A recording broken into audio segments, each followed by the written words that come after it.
Congratulations, you have japa'd and relocated to the UK. Now, what next? Have you ever wondered what it is like to really move to the UK and chase your dreams? Well, here's the unfiltered truth from someone who's lived through it. This is advice I wish I had when I was coming to the UK. Now, if you want to find out who am I am Dayo Samuel. I'm a research, content, and design strategist with over 20 years of experience. Back in Nigeria, I've been a 2-time founder, media and marketing consultant, behavioral change therapist, life coach, counselor, advisor, and even founded a research company. You'll probably notice that I've done a lot of things. It is true. Yes, I'm a multi-potentialite. Yes, I'm a jack of all trades, master of all trades. I now work as a UX designer here in the UK. That's because my first degree is in design. Now, here's a disclaimer. I'm going to share a lot of personal anecdotes to help you understand what I'm going to be sharing with you even better. And it's totally fine if my story does not connect with you. But for those who this is going to connect with, make sure to subscribe and share with me in the comments. I'll be happy to read from you. Now, let me quickly share a little bit of backstory. In January 2021, I was on a flight to Abuja, Nigeria to facilitate a wealth and leadership bootcamp. While everything was happening, because there were a lot of things, of course, if you have traveled with flights in Nigeria, you probably are familiar with how things can change in and just like that. But while everything was happening, I had a realization, and I realized that it was time for a new chapter somewhere outside Nigeria. Where exactly was I going to move to? I had no idea.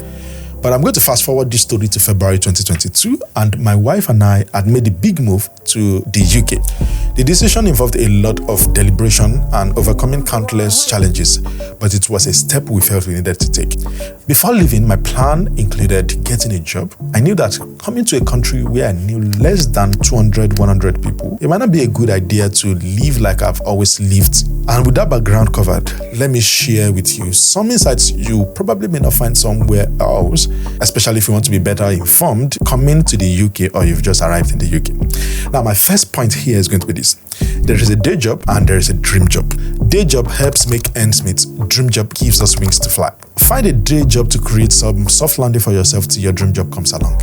I took up a telemarket research job before I got my UX job. So find something to start with, because before you know it, you need to start paying bills. From my journey, I've learned it's crucial to be strategic about your job choice and where you live. It's not just about the job itself, but also how it fits into your life and your goals. Do some research to understand what living costs are like in the city. Take into account rent, council tax, whether they pay for water or they don't, and things like that. Just because it's the UK doesn't mean everything, everywhere, or everyone is equal. If you're currently trying to get a job, please have some digital footprints that are verifiable. Here's what I mean. The UK is a place where documentation and track records matter. If you say you've been something and there is no way to track that you've actually been or worked where you put on a CV, that might pose a bit of a challenge. In fact, for some recruiters, that becomes a red flag for them. Sometimes you can get away with it though, so I must mention that. I know someone who has never had a job because he was running his business before leaving Nigeria. What he did was to put names of other people's companies he had made contributions to. He added those ones to his CV. If you've been an entrepreneur in Nigeria, that can be a huge advantage for you if you can present it properly on your CV. Your entrepreneurial energy may be exactly what some companies, especially startups, need. So if you know how to package it very well, you can package your entrepreneurial stint in Nigeria. You can package it and put it on your CV. But please be mindful of not giving off an over-sappy vibe. Also, if you're an entrepreneur, you should subscribe to this channel. I'm about to start a new season of my podcast. Now, this is not to disrespect you, but you don't have to do a care job. There are other ways you could get off with making ends meet. I remember walking into the streets of my city, going from office to office and asking them if they had work I can do, that I needed a job. To them, that was odd. But to me, I needed to get my foot in the door. There is the propensity for Nigerians to move in the same direction. This job is working and they are sponsoring visas, and so everybody wants to flood and want to get in. Do not be like that. Some jobs lock you in and may not give you the headspace for you to think about your life or even your next step. In my interactions with some people here, dissatisfaction, job fatigue are some of the things they complain about. So pay attention to the emotions at work when you're at work. They could be telling you a lot about your next move. Now, my next point, and an important one at that, don't be deceived by the illusion of inclusion. If your job hunting is tempting to want to scatter your CV everywhere like what? I did that. After facing over 200 unfortunately emails of rejections, I realized the importance of targeted applications and researching a company's true commitment to diversity. In one example, I had high hopes for a particular job because the interview had progressed smoothly until the final stage. It was at that final stage that during the video call that the team I was going to be working with actually saw me that I'm a black guy, and their enthusiasm seemed to almost instantly disappear. That was the last I heard from them.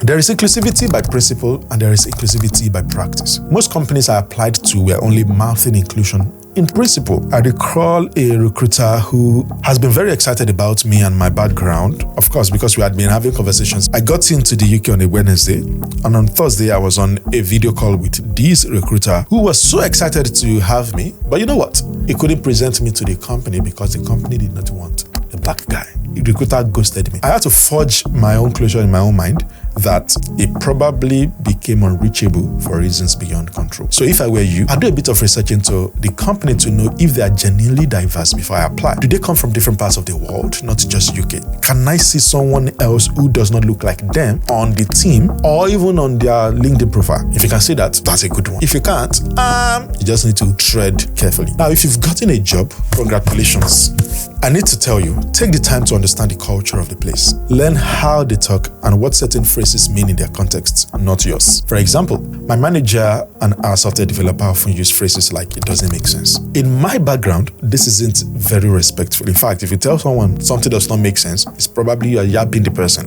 But to them, they are simply saying an idea isn't clear enough. I had to patiently ask Monday to explain what they mean before I understood them. This is what is referred to as cultural intelligence. As part of this cultural intelligence, understand that in the UK, the workplace environment, whether physical or remote, is much more relaxed compared to Nigeria, where promotions are often based on how omnipresent you are, because the definition of productivity in Nigeria is often about how everywhere you can be. Even the definition of hard work is different here. But let me stop there. I hope you get my point. Again, if you've been an entrepreneur before you come to the UK, you don't have to shut down that side of you because you are in a new country. Think about this. How can you transfer some of those experiences to your new life in the UK? Can you consider exploring jobs outside IR35, inside IR35, as opposed to full-time jobs and temporary jobs? This next point is way more important than many people talk about. Create your social circle. Don't walk alone, even if that's your default personality and behavior. Being an immigrant is already tough. If you had living in isolation without a social circle to eat, that becomes very, very tough. So unlike Nigeria, where most of us lived communally, here in the UK, a solitary lifestyle and individualism, the norm. So you may not see your next neighbor for an entire month, even though you live in the same building. So when we first arrived here, it was a company of friends that we had known each other in Nigeria that helped us through the initial adjustment. So again, I'm going to tell you, create your circle of friends intentionally. Yes, bad belly day, but not everyone is out to get you. Many are willing to offer support and friendship, which brings me to how I plan to help.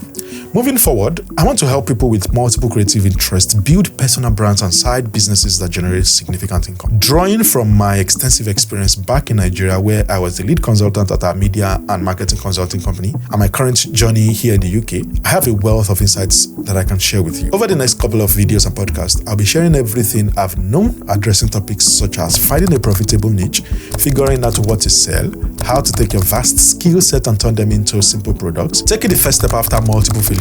Yeah, I've had my first failed product since entering the UK, but I've also had a product that clicked. I'll also be talking about gaining clarity and the courage to take the necessary risks you need to take, tackling the fear that comes with building a business. I hope to cover all these through interviews and spotlight videos like these, but also including my usual tutorial style, slide presentation type of videos. Now, I'd love to hear from you as I embark on this journey of sharing experiences and insights through upcoming videos and podcasts. I realize that each of us has a unique story to tell, whether that's about adapting to new culture, overcoming challenges in the job market, or navigating complexities of building a personal brand in a foreign land. Our collective wisdom is a treasure trove of learning. So here's my question to you. What has been your biggest challenge or most significant learning since moving to the UK, or moving to the US, or moving to Canada, or to any new country? How have you adapted your career, lifestyle, or personal goals to this new environment? Or if you're contemplating a move, what are your biggest fears and concerns? What topics would you like me to cover in upcoming content? Share your stories, questions, and insights in the comments below.